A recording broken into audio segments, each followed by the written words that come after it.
We took the company from 35 properties to 100 by the end of the year. And I knew that I could scale this thing if I had more time and things were more clear. Took my income from 25, 30 grand a month to 150 grand a month.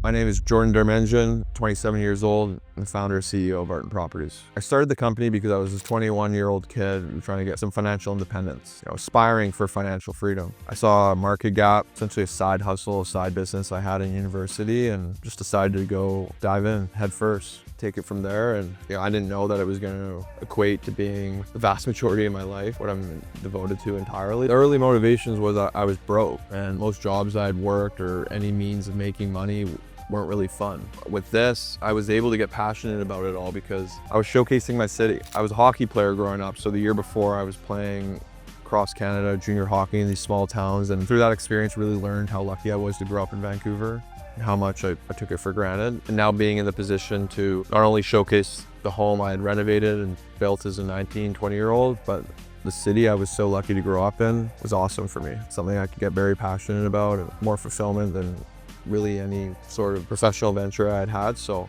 I just went with it. So when I was starting out, I was living at my dad's going to UBC, and things got serious when I took a big risk. I essentially convinced one of my 4 clients that if he let me renovate his place and gave me a $30,000 loan in order to turn it into a short-term rental with 2 primary objectives: maximize his income when his family wasn't using it, and be safe haven for his kids who were going to university to return to. So I think honestly he just accepted my proposal just because he saw the hustle in me and wanted to work with me.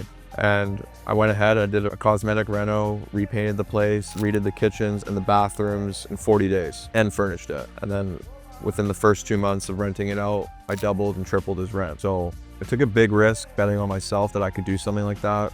I'd only done 1 renovation before, and it was, amongst my family. I took a big step, taking someone else's money, someone who I respected a ton and was very nervous to do, but bet on myself paid off. So from there, I think a lot of my imposter syndrome was gone, and I knew I was made to be an entrepreneur. My grandfather was a huge part of my life. My dad was very busy growing up, worked a ton, and me and my siblings spent a lot of time with my grandfather, and he really instilled a lot of our values and my character. Imagine an 18-year-old kid spearheading a renovation, the 2-story, 2,500 square feet, 6-bedroom, single-family home, basically learning everything on the fly. It was overwhelming at times, but basically step by step got through it, and it turned out really well. But at the time that it was ready to sell, the market had collapsed. It essentially corrected in 2018. So the value and all the work that I had put into the home didn't realize. Yes, we still wanted to sell it for a profit, but we were losing money just holding on to the profit because it wasn't selling for what we wanted. So the only way to kind of please both sides of that equation was short-term rentals. Why? Well, because you could rent it out and block days on the calendar where you could also show it. So I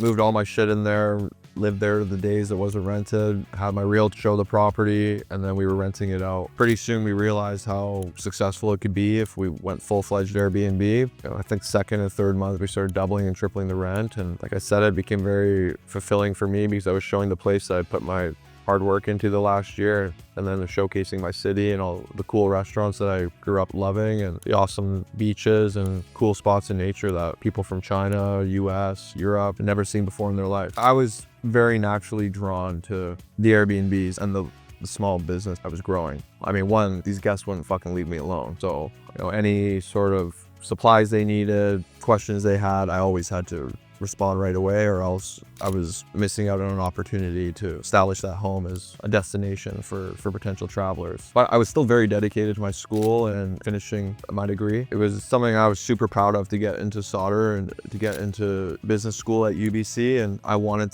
to commit to both. But as the short-term rental business grew, as we went from 5 properties to 30 properties across 2021, it became more and more difficult to focus on school, and I had to make the decision to drop out. I knew that there was diminishing returns on spreading my time between 2 things that required full-time attention. I had employees. I just had commitments that went beyond most students, and it just didn't make sense for me anymore. I remember one of my teachers telling me to get off my phone when I was trying to close like $30,000 deal at one of these properties. It was like a multiple month rental, like that was triple market rent, and he looks at me and says, "Get off your phone." And I'm like, I look down at the phone, I look at him, and I'm like, this is half your salary. And I just left. And I didn't mean that to be, when I'm thinking that, I wasn't even trying to be diminishing in any way.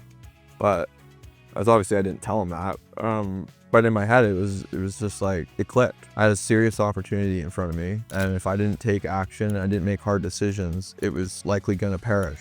Like anything does over time if you don't take action. So I dropped out going into 2022, and we took the company from 35 properties to 100 and something by the end of the year. It was one of the best decisions I ever made. When I dropped out, I was doing about $25,000, $30,000 a month. I had 4 employees, paying them each like $4,000 to $5,000 a month. So I was making the same they were, right? But the cash was coming in, and I had control of what was $25,000, $30,000 a month. So, and I knew that I could scale this thing if I had more time and things were more clear. So that's exactly what I did. And over the next 12 months, I think we onboarded 5 to 10 properties a month, and basically took my income from 25, 30 grand a month to 140. Yeah, basically I think our peak was 140,000 that July. We didn't have to hire more employees, essentially netting $100,000 a month by that summer. We knew that word of mouth and referrals was a massive way of growing our business because it's what initially took us off. So we knew that satisfying our homeowners, and not only just satisfying, exceeding their expectations, was of utmost important. But over time, it also became pretty evident that in order to make the homeowners happy, you have to make the people that are renting their homes happy, because they're the ones who's paying for the homes. And oftentimes they had conflicting interests. So being a mediator between their conflicting interests was huge. Being able to convince the homeowners what the guests are experiencing, and having the guest's perspective come off compelling and actually make it so they could see through the investment was a big skill that I had to learn in terms of being able to communicate that. Aside from that, it was a ton of little things, pricing tricks, operations logistics measures that gave us advantages for sure. I'd say that the biggest thing that year was that we brought cleaning in-house and farmed our own cleaning team, and we were able to control the quality of our turnovers, our cleaning, and then also for the maintenance as well. So we weren't subject to any other company standards or schedules or shortcomings in any way. We knew what cleaners were performing the best for us, and we could continue to reward them with more jobs, and we could find more cleaners like them, their network, or through emulating, what they did well. When I dropped out, we had our explosive year. We had our year of growth. We went from 35 properties to 110, around there, all within 12 months. The next year, the ball just kept rolling. We went from 100 properties to 180, 190 properties, and we were at our peak. The short-term rental market was killing it. Vancouver was a hot destination. Canada was seen as a great place to come and travel. And we were doing about $250,000 a month and $1.5 million in sales a month at our peak. Come October 2023, everything changes. Regulations are released where the government essentially creates a principal residency requirement province-wide. Definition of a short-term rental went from any reservations less than 30 days to 90 days now. So basically, if you're renting a home less than 90 days, that's considered a short-term rental. And according to the government, the person who's letting you rent it has to live there. That was a massive problem for us because we had about 100 short-term rentals and 100 midterm rentals. Our midterm rentals were 30-day rentals. So now these are now 90-day rentals. They killed a massive market here in BC, which is furnished housing, month accommodations. We were vital for anyone who's in need of being close to a hospital. Let's say you live in the interior, or you live somewhere where there's a little less infrastructure than Metro Vancouver. Hotel's not going to cut it. You're not going to get a kitchen. You're not going to get a lot of the essentials that homes provide. We were serving that demographic of people that are in need of furnished accommodations. And we were the biggest providers. Not too long ago, there was an atmospheric river. People's apartments flood all the time, same thing. Insurance relocations, they need month-to-month accommodations. Now, they're all legal unless they extend past 3 months, which the vast majority of the time they don't. Travel nurses, film industry, I could go on, right? I can make thousands of examples. They changed the definition of a short-term rental to what really was a short-term rental, being less than 30 days to 90 days, to push investors from offering their home to these kind of alternative markets to the long-term rental market, all because they're trying to bring the price down and make rentals more affordable for people. When really that whole issue comes down to supply and demand, and the demand far exceeds the supply here in Vancouver and most cities in our province because of a constraint with the geography. You look to the south, you have the border to the US. You look to the west, you have an ocean. You look to the north, there are mountains here in Vancouver. And if you go eastward, naturally the land becomes less desirable because you get further away from the ocean. So you're constrained in terms of the value of the land. You can only build vertically to grow the supply. And really what they're doing is confusing that whole situation with scapegoating midterm and short-term rentals at the cost of the people. It's low-hanging fruit, not only the government, but for people that want to blame the short-term rental industry because there's a profit to be made for the more work that's required to provide an accommodation or some level of hospitality in general, right? So rental rates haven't decreased. Year over year, they've decreased, but not because of these regulation changes, because people can't afford to pay them. So naturally, yeah, the prices come down. The demand has shrunk because everyone's broke. That's why rental prices have come down, but they've hardly come down. It will always be expensive to live in Vancouver, to rent in Vancouver, short, mid, or long term. Why? Because it's a nice fucking place with a constrained supply in real estate. More surplus of people that want to live here. So the first thing we did was establish our value with our clients that was still there. A lot of our clients were working with us because they wanted more control and flexibility with their properties and the models. The markets that we were exposing their property to allowed for that. Even with the change in regulations, we still believe that we could rent out their properties at 90-day periods, however it may be, while also providing them control of their property. Why does it matter for them to have more control of their property?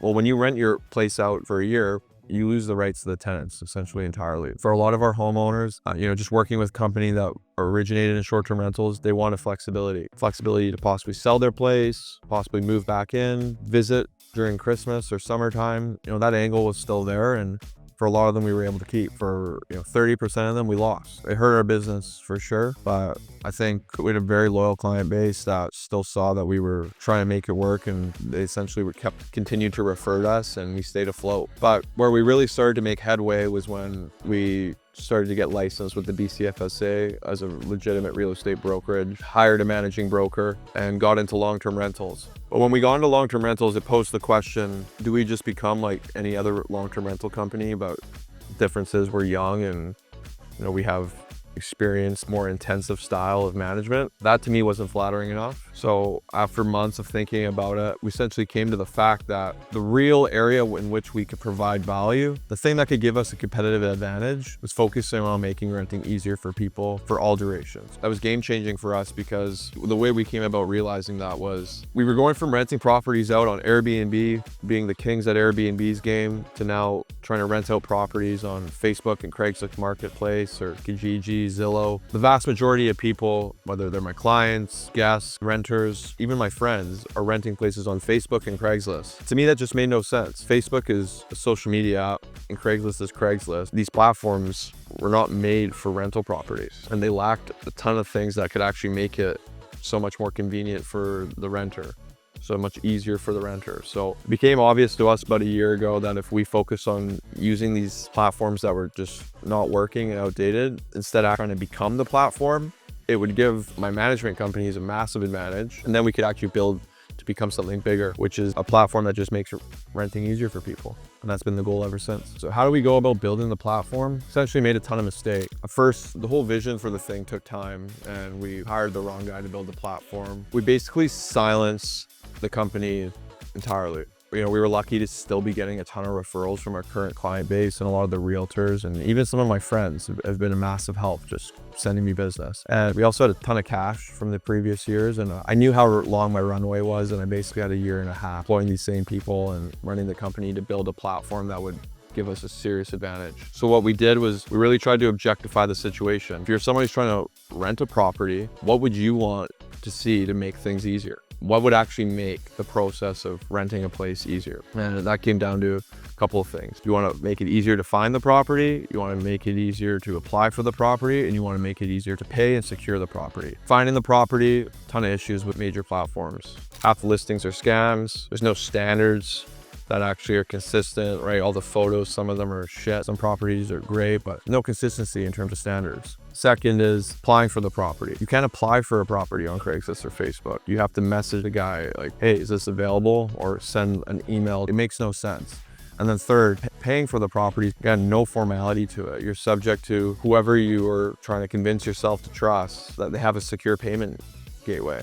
And those were just some obvious things we could fix the market, let alone, you know, the 3D tours that we're putting in for all of our properties, let alone, you know, being able to book a showing on our platform, stuff like that. Those were the three major things. And, you know, we essentially got into software and focusing on technology. It was a massive learning curve for me, and I made a ton of mistakes, but we're devoted to continuing to reiterate on our platform and have the rest of our lives in front of us to make it the go-to platform that makes renting easier for people. Well, things are pretty intense right now. Just about finished the first version of our platform, and although I can't say it fully fixes the problem, it's not at its full potential yet. It's definitely a huge step forward. We're looking to just bring more awareness to the platform we built, knowing that it will continuously get better, and document our journey building this platform and really trying to provide value to the market by making renting easier for all durations. I should also say that the other thing that's different about our platform is that you could find any rental duration on the platform. You don't have to swipe between Craigslist, Facebook,